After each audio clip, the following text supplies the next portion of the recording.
Hi everybody, my name is Greta and I'm the dietitian at John Stoddard Cancer Center, and welcome back to my kitchen.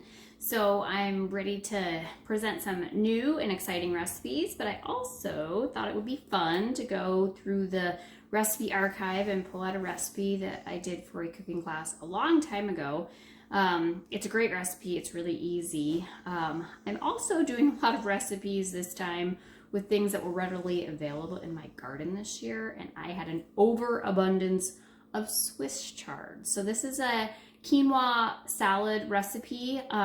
It's a nice one because you can serve it hot or you can serve it cold. I eat it as a main dish. You can also serve it as a side dish. It's just really versatile, and it uses a whole pound of Swiss chard. So that was really the reason I wanted to do it. So we're gonna start with getting our vegetables chopped, and then we'll go on to the cooking part of this. But we're going to use the stems and the greens of the Swiss chard, which is really nice. There's no waste in this. So Swiss chard or rainbow chard or whatever kind of, there could be green chard, there's different kinds. You can do this with kale as well. It doesn't have to be chard, but I had a lot of chard. So I want to show you the really easy way of getting the green part off the stem part, because they cook separately. The stems are a little tougher. They're kind of like celery, and the greens are really delicate. They're nice because they're not very bitter. It has a really nice flavor. So all you have to do with your really nice fresh chard is if you hold it at the bottom, at the stem, right where the green starts, and you pull, all the greens will come off and you're left with the stem. So I did that with all of mine. So here are all my stems, and I'm gonna wash my greens separately. So I'm gonna just adjust my camera down. And I apologize, I've been having trouble with my microphone, so I hope you can all hear me. So all of my stems, I'm gonna get on my cutting board here, and I'm just gonna kind of chop through them. These are gonna cook with my onion. And you can see why they call them rainbow chard. Some of them are yellow, some of them are kind of a pink color, some are red, some are green. And my garden produced a ton this year. So I'm just gonna give them a nice chop through. Like I said, you could do this with lacinato or dinosaur kale. You could do it with green kale. That would be fine too. But we do want to have something that we can use the stems. So whatever you use, we do want to use those stems, because as you can see, there's a lot of them and it's a big part of the recipe. All right, so then I have a red onion right here. And I'm just going to trim the ends off of it. I did this recipe, gosh, in a cooking class, I want to say it was at least, I don't know, 4 or 5 years ago. It's been a while. And it was well received then. That was back in the days when we still did live cooking classes. Put that in my garbage bowl. Okay. So this one, you can really do it any size you want. I'm just going to kind of chop through mine. So I'm just going to go half it and then slice. I don't mind things being just a little bit bigger in this recipe, because they're going to have lots of time to cook down.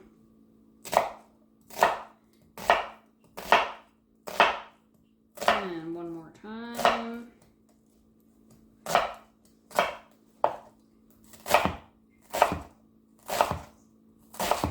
You can substitute other onion if you don't have a red onion. This would be really nice with some shallots too. They would work really well. But you could use yellow onion too. I really like red onion. I've always got that hanging around. This is a nice one too. It kind of uses a lot of pantry things that you sort of have around all the time, like onions and garlic. I usually have some kind of greens around. And then we're going to do some garlic. So the other nice thing too is going to incorporate some mushrooms. And so we know from past experiences that adding mushrooms into our vegetarian recipes really makes them meatier. And it has, adds a lot of body to them. All right, my garlic cloves are huge. So it calls for, I believe, 3 garlic cloves, but I might just do 2 because these are enormous. This time of year is great because you can get that really nice hearty, it's like a hearty German garlic that's grown locally. And I love it because the cloves are really big, and then you don't have to mess around with lots of little ones. Yeah, these cloves are big. So I'm going to do 2 really big cloves of garlic. If you got smaller ones, you can just do 3. All right. And then we're just going to kind of slice this thin. It really doesn't have to be chopped fine. If you don't like a bigger piece of garlic, then certainly you can chop it finer. So when I'm done with this, I'm going to get my pan heating on medium heat, and then I will show you how we're going to start putting this part together. So I will be right back. Okay, I'm back at my stove. So I've got 2 tablespoons of olive oil heating here on about medium heat. Nice trick to check your oil. If it's sort of shimmering, it's getting hot. But if you put a wooden spoon down into your oil and little bubbles form around the spoon, it's ready to go.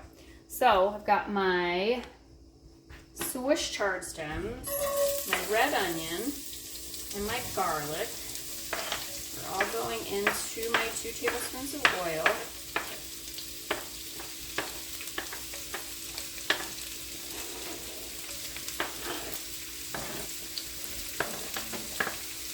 We're just going to saute these for about 5 minutes until they're just tender.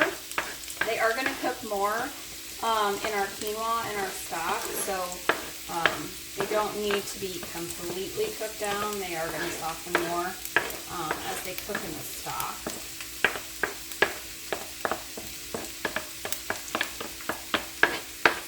Every little bit in there. Alright. And I have it in just kind of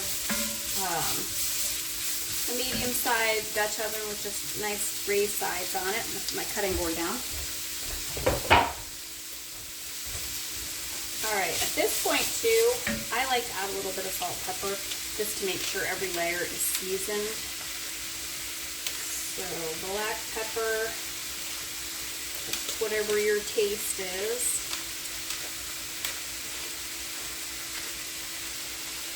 I tend to like a lot. Alright. And then I'm just going to add about a half a teaspoon of salt just to make sure that this layer is seasoned. Alright, so we're going to let this go for about 5 minutes until those stems get a little bit tender and the onions get a little bit softened. So we'll be right back when those are ready to go. Okay, so while my veggies are sauteing, I'm going to go ahead and get my mushrooms ready. So we need about 12 ounces of mushrooms. Like I said, you can mix and match mushrooms. If you don't have cremini mushrooms on hand, you can use white button mushrooms. You can use, today I got beautiful oyster mushrooms. They were on sale, so I bought some extra ones. We just want them cut up. You know, some of them are different sizes in the recipe. It said to half them or quarter them. I kind of tend to like them smaller, so I tend to just kind of run my knife through and slice them. My oyster mushroom, I'm going to kind of do the same thing. It's a little bit bigger, so I'm just going to turn them around. See if everybody can see my cutting board. And I'm going to cut them up into chunks, just like that. These guys are smaller, so they'll just kind of chop. So whatever kind of mushrooms you have on hand or you like, it's just fine. Using some cremini mushrooms are nice because they are very meaty. These two I just kind of wiped off with a nice damp towel just to get any excess dirt off the outside. I try not to soak or overly wet my mushrooms because they're like little sponges and they'll just absorb up all that water. So I'm just quick running my knife through these. We're actually going to saute our mushrooms separate from our quinoa and then add it in at the end. So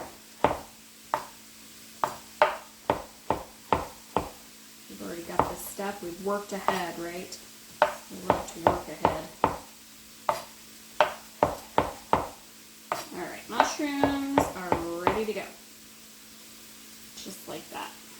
All right. Other thing is, our Swiss chard. So these are our greens that I pulled off of my stems. They're in kind of big pieces. You can run a knife through them if you want to. I tend to just sort of stand here and break them off into bite-sized pieces. You don't have to even chop them up because they're going to cook down pretty good. So I'm going to keep working on these, and we'll be back in just a second to check on our veggies and get our quinoa going. See you then. Okay, we are back, and my veggies are nice and soft. I'm going to try to come over. You get to see Duke, and you can see that they are nice and softened. They're not overly cooked. We don't want them soggy or mushy. We just want them kind of softened a little bit. So now we're going to go ahead and we are going to add our 1 cup. I'm using white quinoa. I'm going to put in 1 cup of quinoa. And then 2 cups of stock. I am using my homemade veggie stock. This is a great opportunity to get that stock out of the freezer, and that's why I said keep it on hand all the time. You could substitute chicken stock if that's what you have available. But to keep this vegetarian, I am using veggie stock. Then, got kind of a surprising ingredient, dried mustard. We're going to add a teaspoon of that. It's just going to add a really interesting kind of flavor in there that no one's going to have any idea what it is. It's that surprise ingredient. Alright. We're going to let this come up to a boil, and then we're going to turn it down to low. Put a lid on it, and then we're just going to let that simmer for about 15 to 20 minutes. Once that is done, it says in the recipe to remove the lid and let it stand for 15 minutes. I tend to just turn the heat off, take it off the heat, and leave the lid on and let it sit for 15 minutes. And I feel like the consistency is really nice then. It's kind of up to your preference. So I'm going to go ahead, bring this up to a simmer, put the lid on, and we'll be right back. I'm going to show you the next step. Okay, I'm back, and I moved next door. The quinoa's over here, it's covered, and it's simmering away on low. So over here I have another pan. This has got the other 2 tablespoons of olive oil, and it's heating on medium-high heat because we're going to cook the mushrooms. So we're going to add all the chopped mushrooms to this nice kind of hotter oil.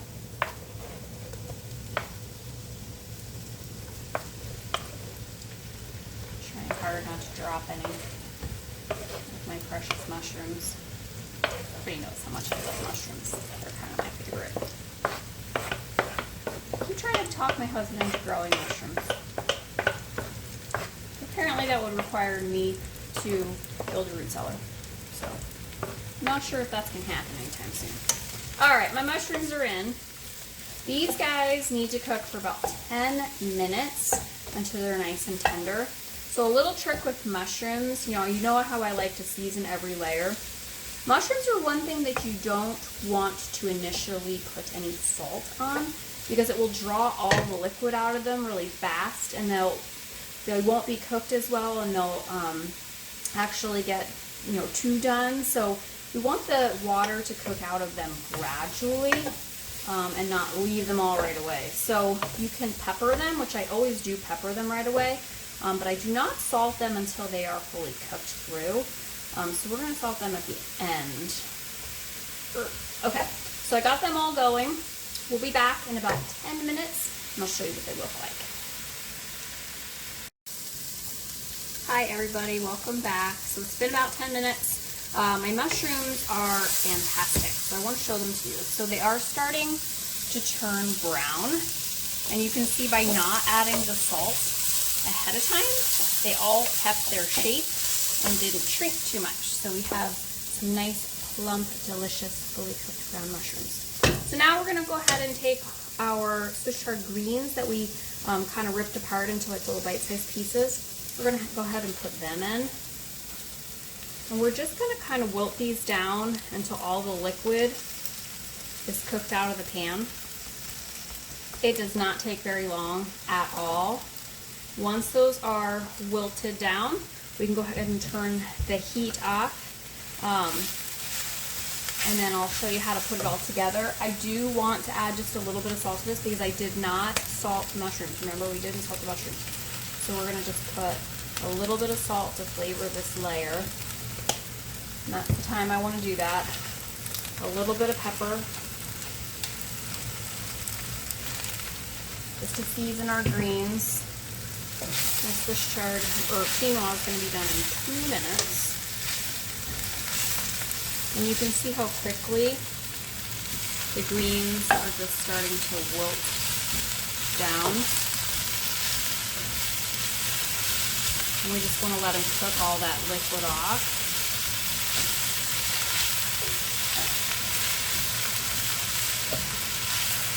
And since they went right in with those hot mushrooms, it does not take long at all.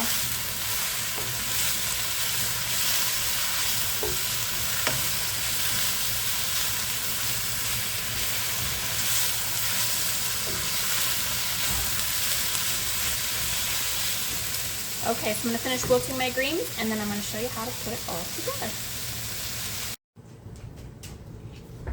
Okay, we're back. We're going to put this all together for you here. So I'm going to show you real quick. Quinoa is all nice and fluffed up and perfect. Our mushrooms and Swiss chard are ready to go. So, quinoa's already fluffed up. Excuse my pan. I'm just going to put the mushrooms and Swiss chard greens right on top. And I was just like spread them around so they're a nice even layer on top. Okay. Get rid of the pan. Okay. I know this is out there. And I know this is not everybody's cup of tea, but I promise it's really good. If you are totally opposed to goat cheese, feta would be okay. But try the goat cheese. You might really like it. And the nice thing about goat cheese is even people who are lactose sensitive usually can tolerate goat cheese just fine. So I just have a little pack of goat cheese right here. The last time I made this, I realized that I was out of goat cheese and I had to quick stop at the store, and I usually buy my goat cheese at Whole Foods, and I stopped at Fairway, and I'm like, I don't know if they're gonna have goat cheese. Well, they did, but they had herbed goat cheese, and I'm like, oh, let's try it. It was super good. So if you can't find plain old goat cheese and you see herbed goat cheese, they also had one that was like everything bagel goat cheese. We tried that one too. That was good too.